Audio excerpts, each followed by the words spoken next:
Open territories could cost you between $500,000 and $1.5 million in bookings over 2 years. Avoid this problem by being proactive and not reactive in your hiring.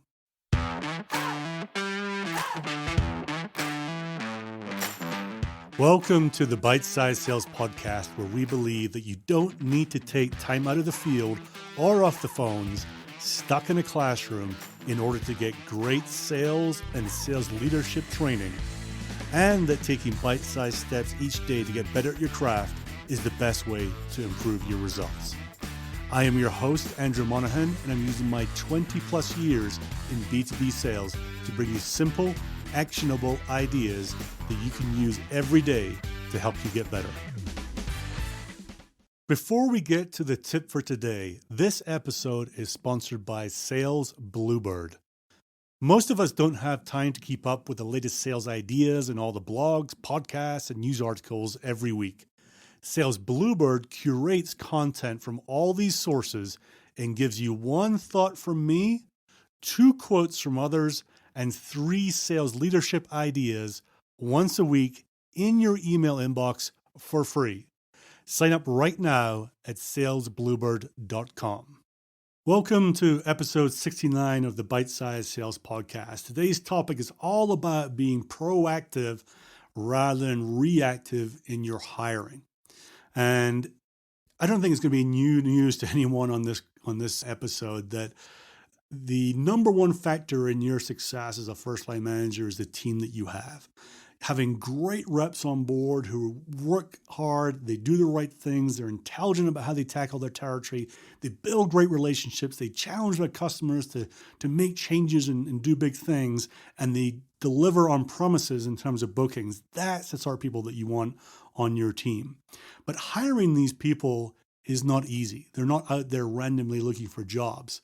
So we know that we need to go build a bench or get to know people over time. So as territories become open and as they're ready to join, then we can make the move and hire these great talents. So this episode is more of a reminder for everyone of 3 reasons why being proactive in your hiring is a lot more effective than being reactive. And the first one is open territories or down territories will absolutely kill your bookings. There's lots of calculators out there, so I don't need to create one for you that show you if a territory becomes open and it's open for so long at certain average sales and quota levels, how much it can cost you. And if you look at these in the worlds that I'm used to working in enterprise software sales, it can cost you between $500,000 and $1.5 million over a couple of years, having these open territories out there.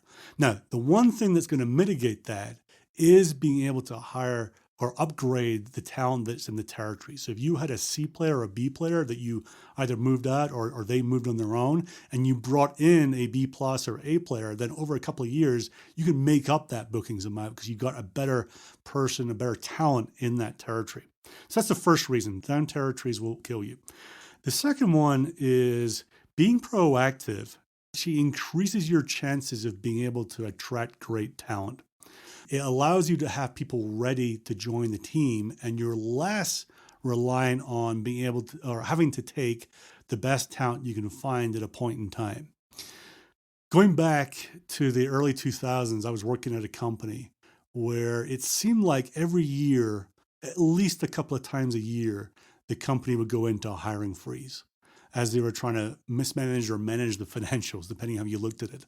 And it was interesting because all the first-line managers that were there, we all knew that it was a fairly good chance that at some point a hiring freeze would come into play. And if you ever had a territory come open or you were looking to open up a territory for whatever reason, you were very conscious that you probably only had a few weeks to get that territory filled before you're worried that a freeze would come into place. Because if a freeze hit the company, then it might be months before we could fill that territory again.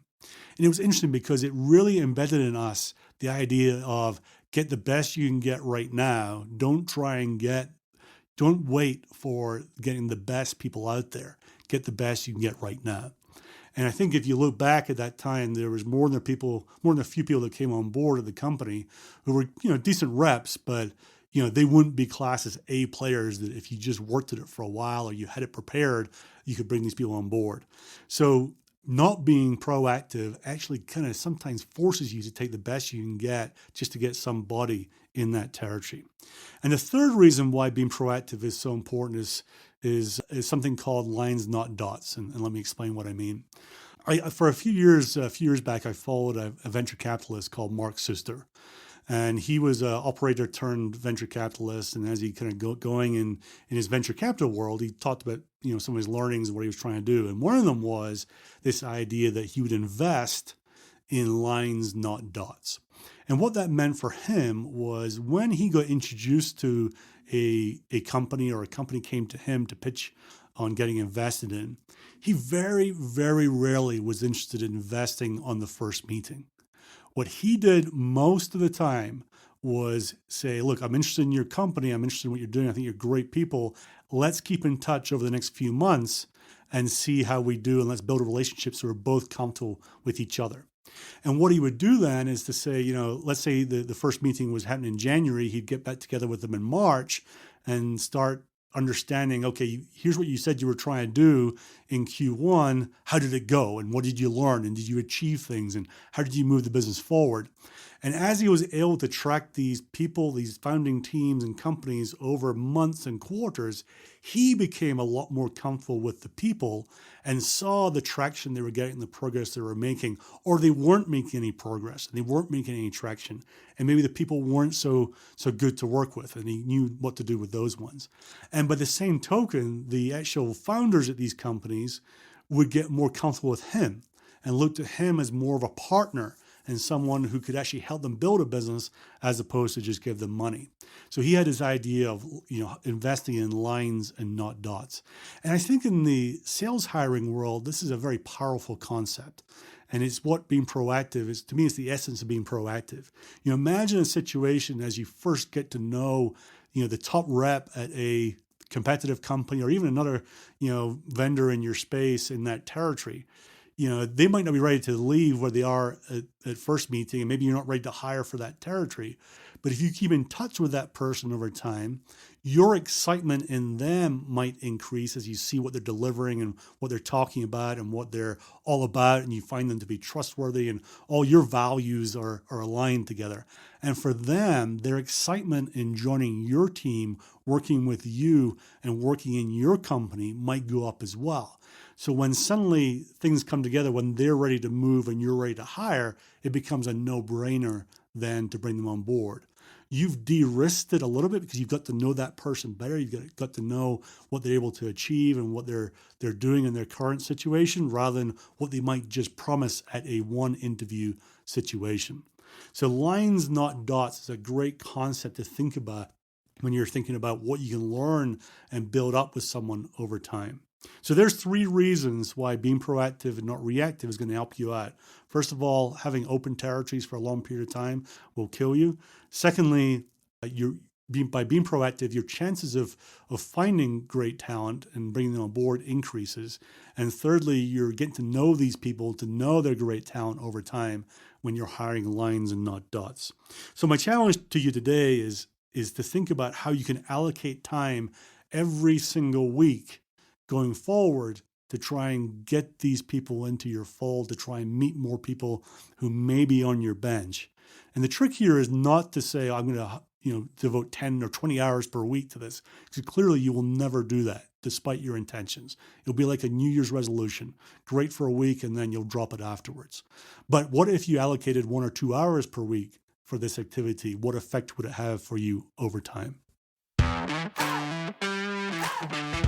If you like this podcast, the most useful thing you could do to support it is share it with just one person.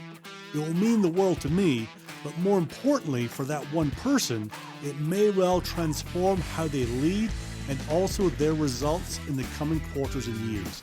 It will take you just 20 seconds. All you have to do is click the share icon in your podcast app and follow the prompts. Also, I need your suggestions, please. If you have a topic you want me to cover or just want to get in touch, simply email me at upside@unstoppable.do.